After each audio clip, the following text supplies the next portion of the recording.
समस्त को praise Lord. आज जीवंत वाक्य माने देखिबा गीत संगीता 30 तार 5। कारण सदा प्रभु क्रोध क्षण मात्र स्थायी, ताहांक अनुग्रह जीवन थाए। निश्चय परमेश्वर दयारे महान, से क्रोधरे धीर परमेश्वर अटंती। आउ से आमान को अनुग्रह करी जीवन दे अछंती। आमानकर कौनसी धर्म कर्म उत्तमता आमान को जीवन प्रदान करि न पारे।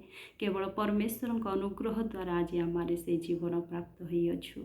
जदि बा आज आमारे कौनसी पापरे पड़ी जाई अछु, अंधकार जगतरे जदि हजि जाई अछु, एबे मध्य समय अछि। जदि आमे अनुताप करी प्रभुंक ठारे फेरिबा, ताहांकर अनुग्रहर जीवन आमाने प्राप्त हेबा।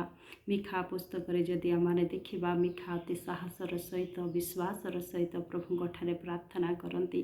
कारण से जानती परमेश्वर क्रोधरे धीर अत्यंत दयालु परमेश्वर अटंती। तेणुकर से इठारे लिखा जाए परमेश्वर वाक्य मिखा 7 तार 7, 8, 9। मात्र मु सदा प्रभुंक प्रति दृष्टि रखिबी, मो परित्राणर परमेश्वर पाई मु अपेक्षा करिबी। मो परमेश्वर मोर कथा शुणिबे। हे मोहर शत्रु, मो प्रतिकूल रे आनंद कर नाही। मु पड़िले उठिबी, मु अंधकार रे बसिले सदा प्रभु मोहर दीप्ति स्वरूप हेबे। Praise the Lord. पुणी 9 रे लिखा जाए, मु सदा प्रभुंक विरुद्धरे पाप करिअछि, एथिपाई जे पर्यंत से मो विवादर सपक्षवादी होई मोर विचार निष्पत्ति न करती, से पर्यंत मु ताहांक क्रोध रूप भार बहिबी।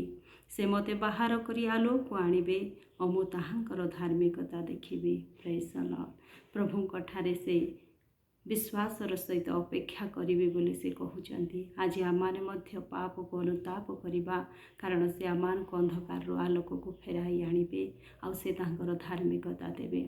तो आज वाक्य अनुसार आमाने मन परिवर्तन करी प्रभुंकर से धार्मिकतार अपेक्षा रहिबा, कारण ताहांकर अनुग्रह जीवन अच्छी। प्रभु ए वाक्य दे मते आपण मान को आशीर्वाद